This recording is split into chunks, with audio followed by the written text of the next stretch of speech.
Assalamu alaikum wa rahmatullahi wa barakatuh. How are you students? Hope you all are fine and taking the video classes. In our last lecture we have studied about atmosphere and its layer. So tell me, what is atmosphere? Good. The layer of air that surrounds the earth is called atmosphere. Name the layers that we have studied in your book. Good. Troposphere, tropopause, stratosphere and ionosphere. Excellent. What is land breeze? The air that moves from land towards sea is called land breeze. Good. And what is sea breeze? The moving of air from the sea towards land is called sea breeze. Excellent. Now we are going to start our next topic, that is atmospheric pressure. आज का हमारा topic क्या है? Atmospheric pressure. Atmospheric pressure और air pressure को समझने से पहले आप सबको पता ही है, प्रेप में पढ़कर आ चुके हैं आप लोग कि air is a matter. Matter की एग्जाम्पल है. And what is matter? Matter is anything that occupies space and have weight. कोई भी चीज़ जिसका वज़न होता है और जो जगह घेरती है उसे हम क्या कहते हैं? मैटर कहते हैं. तो क्या एयर का वेट होता है?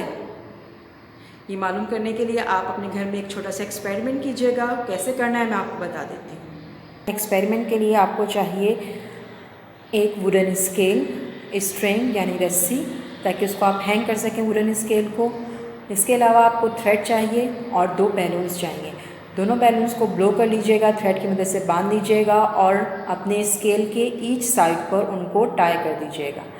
दोनों को बैलेंस कीजिएगा. आप देखेंगे कि दोनों क्या हो जाएंगे, दोनों के अंदर एयर मौजूद है और एयर में क्या होता है? वेट. तो वो दोनों क्या हो जाएंगे? बैलेंस हो जाएंगे. अब आपको क्या करना है कि एक नीडल की मदद से, एक सुई की मदद से एक बैलून को क्या करना है? प्रिक करना है, यानी उसमें सुई आपने टच करनी है. क्या होगा? वो बैलून जो होगा वो डिफ्लेटेड हो जाएगा, उसमें से एयर निकल जाएगी और आपकी क्या होगी? वो साइड जिसमें बैलून में एयर थी वो नीचे हो जाएगी और वो साइड जिसमें से एयर निकल गई वो ऊपर हो जाएगी. आपको पता है ये जो भारी चीज़ होती है वो नीचे की तरफ जाती है और जो हल्की चीज़ होती है वो ऊपर की तरफ उठती है. तो इस एक्सपेरिमेंट से हमें ये पता चला कि एयर का भी वेट होता है. ठीक है. अब देख लेते हैं व्हाट इज़ एटमॉस्फेरिक प्रेशर. आपको पता है कि हमारे पास अर्थ मौजूद है. अर्थ के इर्द गिर्द एक लेयर मौजूद है एयर की, जिसे हम कहते हैं एटमॉस्फेयर. अब लेयर ऑफ एयर है, एयर का वेट होता है. तो एयर जब पूरे हमारे अर्थ के सराउंडिंग में मौजूद है तो वो क्या करेगी? प्रेशर एक्सर्ट करेगी अपने वेट के थ्रू. ठीक है. तो उस प्रेशर को हम कह देंगे एटमॉस्फेरिक प्रेशर, यानी the weight of air is called atmospheric pressure. ठीक है. अभी जो आपके पास एयर मौजूद है चारों तरफ, तो ये क्या करेगी? अपना एक्सर्ट करेगी प्रेशर, तो वो भी ऑल डायरेक्शन में करेगी. ऐसा नहीं होगा कि ऊपर की तरफ ज़्यादा है नीचे की तरफ कम है. इक्वली प्रेशर एक्सर्ट कर रही होगी हर साइड से, हर डायरेक्शन से. ठीक है. कोई भी हम चीज़ अगर देखते हैं कि वो खाली रखी हुई है, एम्प्टी हमें नज़र आ रही है, लेकिन एक्चुअल क्या होता है कि वो एम्प्टी होती नहीं है. उसके अंदर क्या मौजूद होती है? एयर मौजूद होती है. और एयर अपना प्रेशर हर डायरेक्शन से उसके ऊपर एक्सर्ट कर रही होती है. और एयर जो अपना प्रेशर एक्सर्ट करती है उसका रेट क्या है? क्यूबिक सेंटीमीटर पर क्यूबिक सेंटीमीटर पे 1 किलोग्राम एयर अपना प्रेशर एक्सर्ट करती है इन ऑल डायरेक्शन. ठीक है. रेट याद रखिएगा. Air exert its pressure on any object पर cubic centimetre, that is 1 kilogram. अब क्या होता है, जैसे जैसे हम अर्थ की सरफेस से ऊपर जाते जाते हैं, क्या होता है? हमारी एयर का अमाउंट आहिस्ता आहिस्ता कम होने लगता है. और जब एयर का अमाउंट कम होता है तो उसका प्रेशर भी क्या हो जाता है? कम हो जाता है. तो सबसे ज़्यादा प्रेशर एयर का कहाँ पर होता है? सी लेवल पर, यानी समुद्री सतह पर एयर का प्रेशर सबसे ज़्यादा होगा. और जैसे जैसे हम ऊपर जाते जाएंगे हायर एल्टीट्यूड की तरफ, तो क्या होगा? एयर प्रेशर डिक्रीज़ होना शुरू हो जाएगा, कम होना शुरू हो जाएगा, क्योंकि वहाँ पर एयर भी कम होगी तो जाहिर बात है उसका वेट भी कम होगा, वो प्रेशर भी कम डालेगी.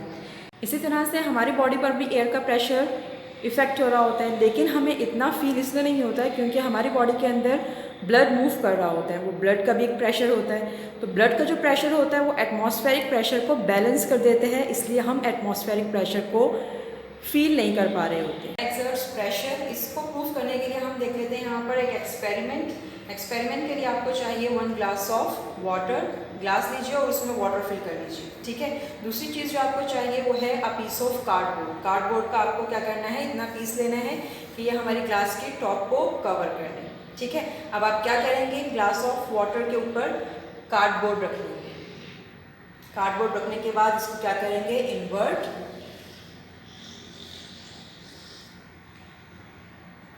इन्वर्ट जब आप करेंगे तो क्या होगा, एयर हमारे इर्द गिर्द मौजूद है।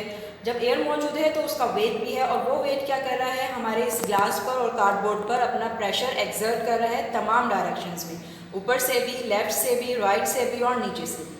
अब क्या होगा कि मैं अपना हाथ हटाऊंगी तो ये कार्डबोर्ड गिरेगा नहीं, क्योंकि ऊपर भी एयर मौजूद है, जहाँ पर आपको वाटर नज़र नहीं आ रहा वहाँ पर एयर मौजूद है, और नीचे भी एयर मौजूद है। तो ऊपर वाली एयर और नीचे वाली एयर दोनों का प्रेशर क्या होगा, वो एक दूसरे को बैलेंस करेगा। देख लेते हैं क्या होता है, ये देखिए, ठीक है। तो ये पानी गिरा नहीं है, बल्कि कार्डबोर्ड इसके साथ ही स्टिक हो गया है। तो वो स्टिक होने की वजह क्या थी कि एयर अपना प्रेशर एक्सर्ट कर रही थी इन ऑल डायरेक्शंस, ठीक है। जैसे अभी हमने एक्सपेरिमेंट किया था वाटर एंड कार्डबोर्ड का, इसी तरह से आपको एक एक्सपेरिमेंट करना है अपने घर में, ये शो करने के लिए कि एयर एक्सर्ट करती है प्रेशर। इसके लिए आपको चाहिए एक टिन। कोल्ड ड्रिंक के टिन्स मिलते हैं, कोल्ड ड्रिंक जब हमने पी ली तो क्या हो जाते हैं, एम्प्टी। और हमने कहा था कि कोई चीज़ जब एम्प्टी हो तो वो एम्प्टी नहीं होती, बल्कि उसके अंदर क्या होती है, एयर मौजूद होती है। अब उस एयर को टिन से बाहर निकालने के लिए उसको हम क्या करेंगे, हल्की सी हीट देंगे। हीट से क्या होगा, हमारे पास जो अंदर एयर थी वो बाहर चली जाएगी, बाहर एयर जो थी वो मौजूद रहेगी। अंदर भी एयर मौजूद थी और बाहर भी एयर मौजूद थी, जिसकी वजह से हमारा टिन जो था उसकी शेप बरकरार रही थी। लेकिन अब क्या हुआ, हीट के ज़रिए जब हमने वो बाहर निकाल दी, हम उसको ज़रा सा ही प्रेस करेंगे तो ये क्या हो जाएगा, क्रम्पल हो जाएगा, क्योंकि अंदर एयर मौजूद नहीं है। जैसे हमने प्रेस किया, एटमॉस्फेरिक प्रेशर उस पर ऑलरेडी वर्क कर रहा था। 2 प्रेशर्स आ जाएंगे, जिसकी वजह से क्या होगा कि हमारा जो टिन होगा उसकी शेप बिगड़ जाएगी और वो क्रम्पल वे में आपके सामने आ जाएगा, ठीक है। तो समझ में आया कि एयर प्रेशर जो होता है वो क्या करता है, हमारी शेप्स को भी बरकरार रखता है outer and inner air pressure के थ्रू। नाउ यहाँ देख लेते हैं, what is atmospheric pressure. The weight of the air is called atmospheric pressure. Air का वेट, एयर का वज़न प्रेशर डालता है, जिसे क्या कहते हैं, atmospheric pressure. It is greatest at the sea level. Sea level पर सबसे ज़्यादा होगा एटमॉस्फेरिक प्रेशर, एंड डिक्रीजेज, और कम होता जाएगा एज वी गो हायर, जैसे जैसे हम सी लेवल से ऊपर जाते जाएंगे। Air exerts pressure in all direction.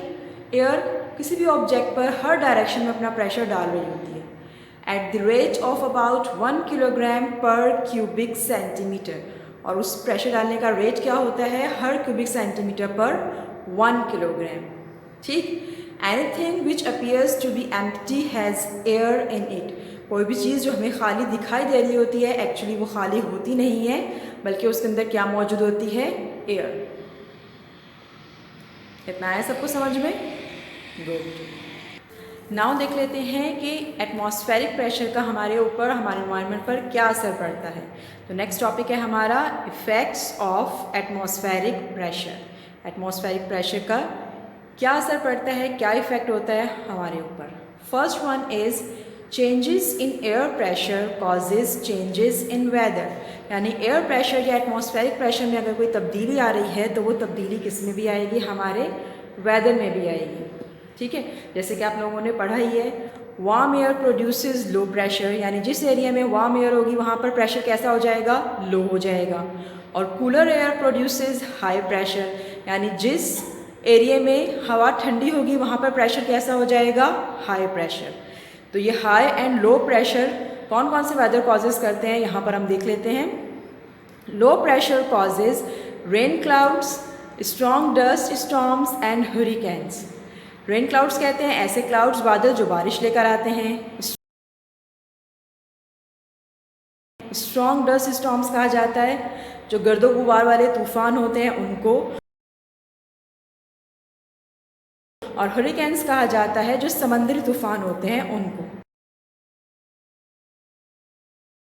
तो लो एयर प्रेशर जहाँ पर भी होगा या लो एटमॉस्फेरिक प्रेशर जहाँ पर भी होगा वहाँ पर हमारा मौसम कैसा हो सकता है, क्लाउडी हो सकता है, डस्ट स्टॉर्म आ सकते हैं वहाँ पर, और हरिकेन्स आ सकते हैं। और आपको पता ही है कि लो एयर प्रेशर कब कॉज होता है?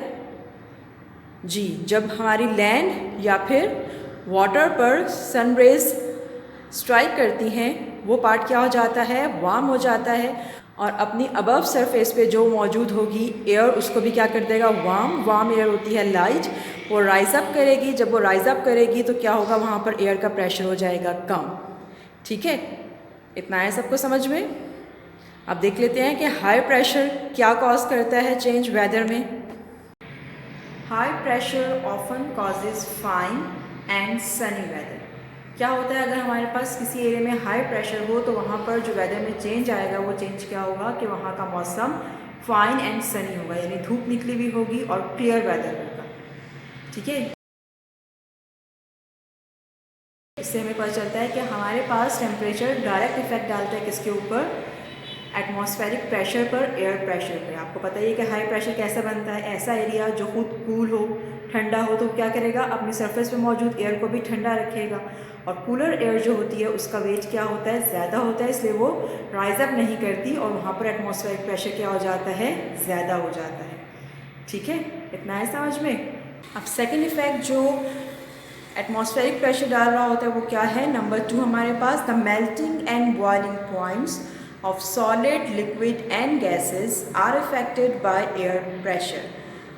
Solid, liquid and gases form में जो भी हमारे पास चीज़ होगी उनके मेल्टिंग एंड बॉइलिंग पॉइंट्स पर भी असर डालता है कौन? Air pressure. मेल्टिंग पॉइंट क्या होता है? कोई ऐसा पॉइंट जिसमें कोई भी सॉलिड मेल्ट हो जाए, पिघल जाए और लिक्विड फॉर्म में आ जाए। ठीक है, और बॉइलिंग पॉइंट कैसा होता है? ऐसा पॉइंट जिसपे कोई भी लिक्विड जो है वो वेपर्स की स्टेट में चला जाए, उसे क्या कहेंगे? Boiling point. ठीक है, तो ये जो मेल्टिंग एंड बॉइलिंग पॉइंट्स हैं सॉलिड, लिक्विड एंड गैसेस के, इन पर भी कौन असरअंदाज हो रहा है? Air pressure.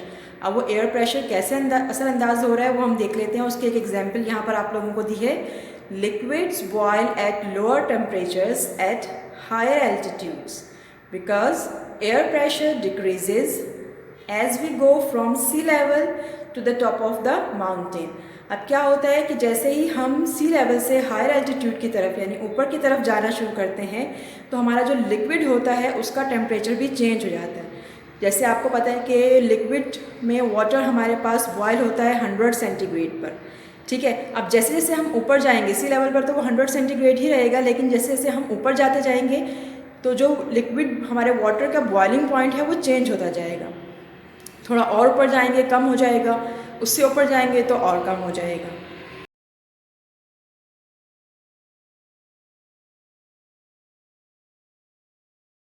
क्यों होता है कम? क्योंकि जैसे जैसे हम सी लेवल से टॉप ऑफ माउंटेन ऊपर की तरफ जा रहे होते हैं वैसे वैसे एयर का प्रेशर भी क्या होता जाता है? कम होता जाता है।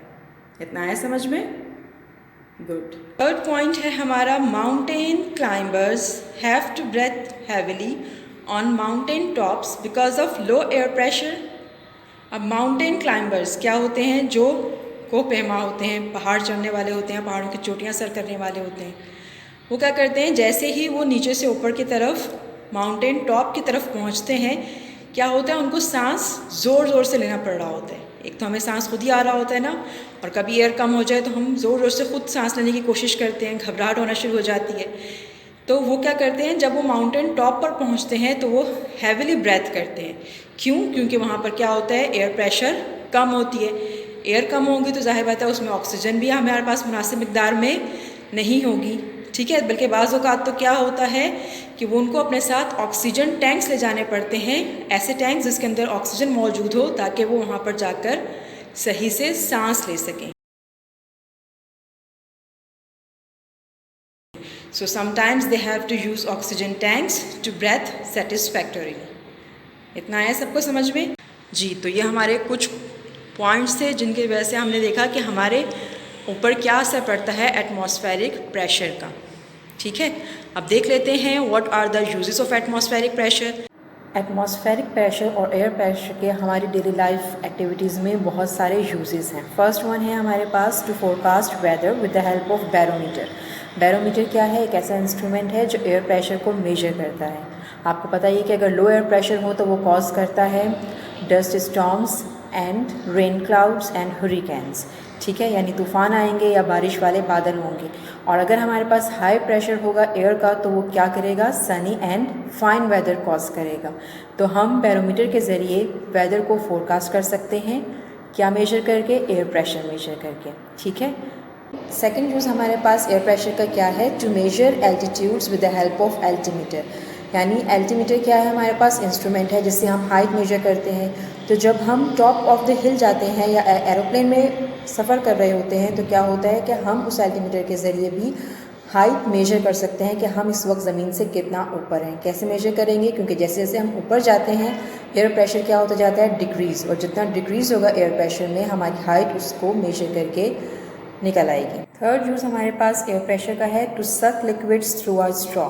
स्ट्रॉ के ज़रिए हम कुछ भी जब पी रहे होते हैं कोई भी लिक्विड, तो क्या होता है, जैसे ही हम सक करते हैं लिक्विड जो पाइप के अंदर होता है वो हमारे मुंह में चला जाता है और वहाँ पर प्रेशर क्या हो जाता है, कम हो जाता है। उस प्रेशर को मेंटेन करने के लिए एयर प्रेशर क्या करता है, सरफेस ऑफ लिक्विड को फोर्स करता है कि वो कहाँ चली जाए, पाइप के अंदर, स्ट्रॉ के अंदर चली जाए। इस तरह से लिक्विड हमारे मुंह में आ जाता है। ये प्रोसेस जो ही कंटिन्यू रहता है और हम लिक्विड को कंटिन्यूसली ड्रिंक कर सकते हैं। ठीक है, to apply pressure brakes in large vehicles, जो हमारे पास बड़ी बड़ी गाड़ियाँ मौजूद होती हैं उसमें हमारे पास प्रेशर ब्रेक्स होते हैं। तो क्या करता है वो, इन ब्रेक्स को जैसे ही कोई एक्सीडेंट की होने का ख़तरा होता है, कोई गाड़ी सामने आ जाती है, कोई चीज़ सामने आ जाती है, तो उस एक्सीडेंट से बचने के लिए फ़ौरन वो प्रेशर ब्रेक्स अप्लाई किए जाते हैं with the help of atmospheric pressure. ठीक है, नेक्स्ट हमारे पास जो एटमॉस्फेरिक प्रेशर का यूज़ है वो क्या है कि जब हम घर में कारपेट्स या रग साफ़ कर रहे होते हैं तो उनके अंदर डस्ट पार्टिकल्स चले जाते हैं। उन डस्ट पार्टिकल्स को हम किसके ज़रिए साफ़ कर सकते हैं, बहुत अच्छे तरीके से वैक्यूम क्लीनर के ज़रिए। वैक्यूम क्लीनर का जो फंक्शन है, जो मैकेनिज़्म है डस्ट को सक करने का, अपने अंदर खींचने का, वो भी तभी पॉसिबल होता है जब हमारे पास एटमॉस्फेरिक प्रेशर मौजूद होता है। हमारे सराउंडिंग में एयर मौजूद है, एयर अपना प्रेशर डालती है जिसकी वजह से हम डस्ट पार्टिकल्स को अपने कारपेट्स में से वैक्यूम क्लीनर के ज़रिए सक कर सकते हैं। नेक्स्ट यूज़ एटमॉस्फेरिक प्रेशर का हमारे पास है, to fill tyres with air with the help of air pumps. यानी गाड़ियों में और साइकिल्स में जो हवा भरी जा रही होती है वो भी किसकी मदद से भरी जा रही होती है, एटमॉस्फेरिक प्रेशर की मौजूदगी की वजह से। अगर एटमॉस्फेरिक प्रेशर नहीं होगा तो हम पंप नहीं कर सकेंगे एयर को टायर्स में। तो एयर को फिल करने के लिए टायर्स में हमें क्या चाहिए होगा, एटमॉस्फेरिक प्रेशर। ठीक है, नेक्स्ट यूज़ हमारे पास है, to fill eye dropper with medicine. यानी हमें अपने आई के अंदर कोई मेडिसिन डालनी है तो वो हम ड्रॉपर से डाल रहे होते हैं, और वो ड्रॉपर जो है वो भी कब फंक्शन करता है, जब एटमॉस्फेरिक प्रेशर सराउंडिंग में होता है। एयर हमारे सराउंडिंग में मौजूद है, उसका वेट होता है और वो वेट क्या करता है, ऑब्जेक्ट्स के ऊपर प्रेशर डालता है जिसे हम एटमॉस्फेरिक प्रेशर कहते हैं, और जिसकी मदद से हम क्या कर सकते हैं, आई ड्रॉपर के अंदर मेडिसिन फिल करते हैं और उस मेडिसिन को यूज़ कर सकते हैं। इसी तरह से मेडिसिन भी होती हैं। आपने देखा होगा कि जब आप बीमार हो जाते हैं तो आपको डॉक्टर्स इंजेक्शन लगाने का कहते हैं। वो इंजेक्शन की जो सिरिंज होती है वो भी किसके ज़रिए फिल होती है, एटमॉस्फेरिक प्रेशर के थ्रू ही, उसकी हेल्प से ही फिल होती है। मेडिसिन को हम फिल करते हैं सिरिंजेस में और फिर वो सिरिंजेस जो हैं वो हमारी बॉडी में लगाए जाते हैं। ठीक है, तो ये हमारे पास डेली यूज़ की बहुत सारी ऐसी चीज़ें हैं जिसमें अगर एटमॉस्फेरिक प्रेशर हमारी सराउंडिंग में ना होता तो हम वो काम नहीं कर सकते थे। एटमॉस्फेरिक प्रेशर के हमारी डेली लाइफ एक्टिविटीज़ में बहुत सारे यूजेस हैं जो कि अभी आपने देखे हैं। एक दफ़ा हम यहाँ पर रिव्यू कर लेते हैं।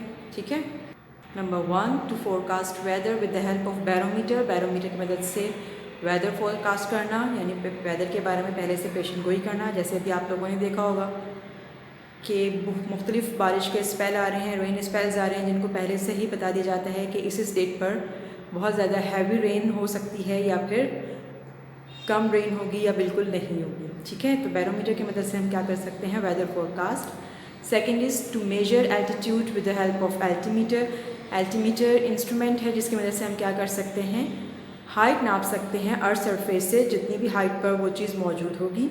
Number 3, to suck liquid through a straw. कोई भी चीज़ हमें पीनी है स्ट्रॉ के ज़रिए तो एटमॉस्फेरिक प्रेशर की मदद से ही हम उसको सक कर सकते हैं।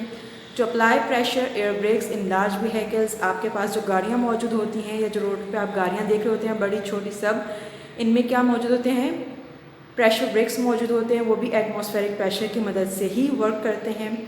Number 5, to suck dust into vacuum cleaner. जो हम अपने कारपेट साफ़ कर रहे होते हैं वैक्यूम क्लीनर की मदद से, कि डस्ट उनके अंदर आ जाए सारी, तो वो भी किसके ज़रिए पॉसिबल होता है, एटमॉस्फेरिक प्रेशर के थ्रू ही होता है।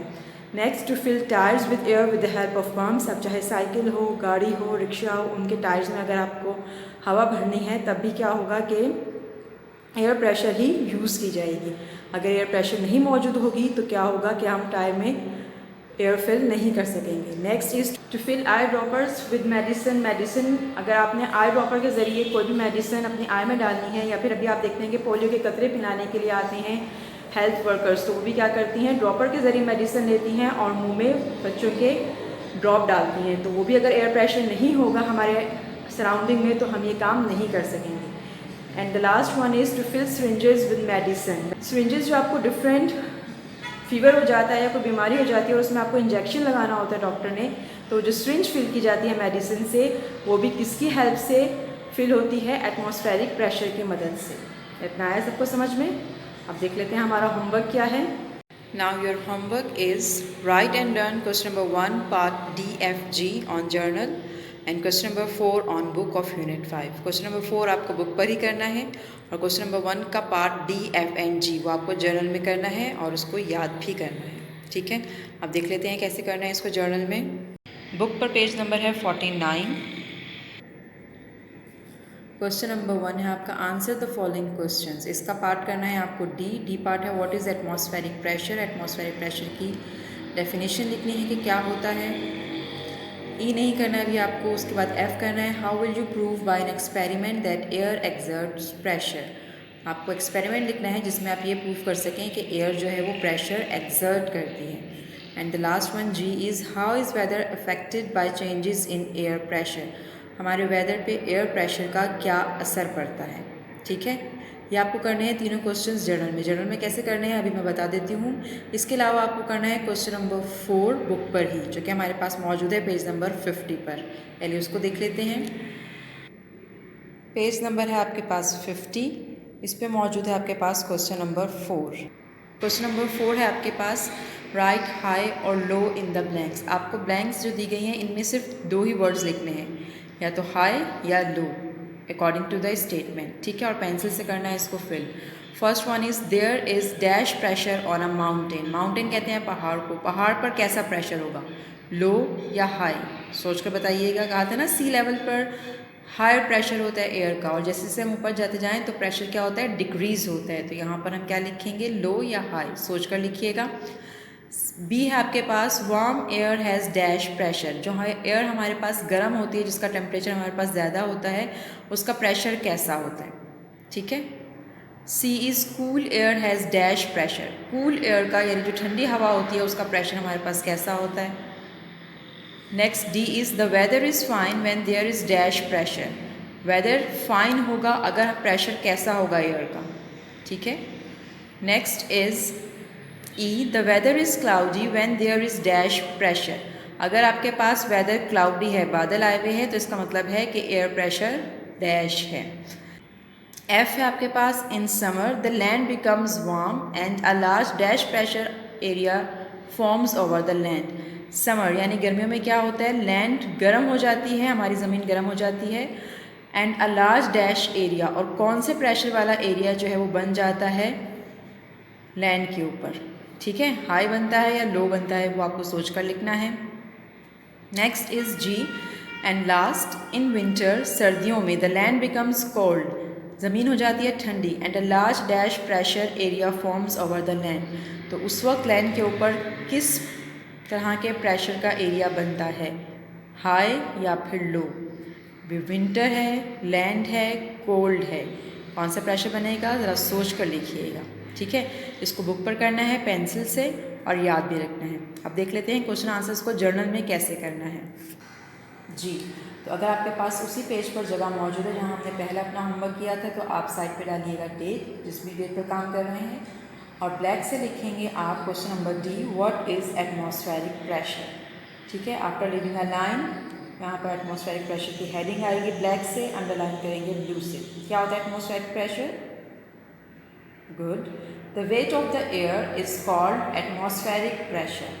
ठीक है, अब अगर आपके पास जगह यहाँ पर मौजूद है तो ठीक है, एक लाइन छोड़कर नेक्स्ट क्वेश्चन लिख लीजिए, लेकिन अगर आपके पास जगह ज़्यादा नहीं है तो फिर आप न्यू पेज पर आ जाइए। After leaving a line, next question F आप लिखेंगे, how will you prove by an experiment that air exerts pressure. Experiment के जरिए आपको बताना है कि एयर एक्सर्ट करती है pressure.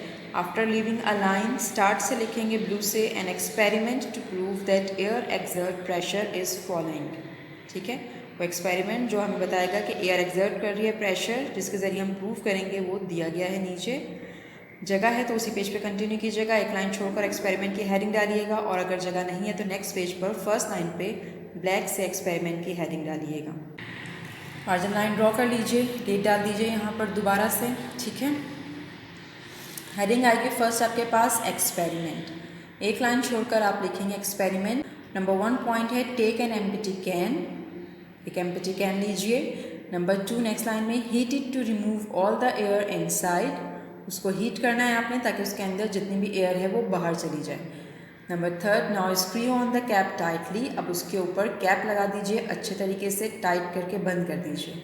Next the can will crumple due to outside air pressure, can क्या हो जाएगा, क्रम्पल हो जाएगा, पिचक जाएगा आउटसाइड प्रेशर ऑफ एयर की वजह से, इनके अंदर तो एयर थी नहीं। अब एक तरफ से प्रेशर डालेंगे तो वो कैन को क्रम्पल कर देगी, उसकी शेप ख़राब कर देगी। ठीक है, एक लाइन छोड़कर नेक्स्ट क्वेश्चन लिखेंगे जी part, how is weather affected by changes in air pressure. अब कैसे इफेक्ट करता है पढ़ चुके हैं हम। यहाँ पर आप क्या करेंगे, एक लाइन छोड़कर हेडिंग डालेंगे, effects of air pressure on weather. ठीक है, अंडरलाइन करेंगे ब्लू से और नेक्स्ट लाइन से स्टार्ट करेंगे, the weather is affected by changes in air pressure by following ways. ठीक है, जो डिफरेंट 2 वेज जिनसे हमारा वेदर इफेक्टेड हो रहा है एयर प्रेशर के ज़रिए, वो नीचे दिए गए हैं। After leaving a line, first one is low pressure causes strong dust storms and hurricanes, and number 2 लिखेंगे आप, high pressure often causes sunny and fine weather. ठीक है, इस तरह से होगा आपका पेज का व्यू। उम्मीद है समझ में आ गया होगा बुक और जर्नल पे काम कैसे करना है। इसको अच्छे तरीके से नीट एंड क्लीन राइटिंग में कीजिएगा और याद भी रखिएगा। मिलते हैं नेक्स्ट लेक्चर में, तब तक के लिए अल्लाह हाफिज़।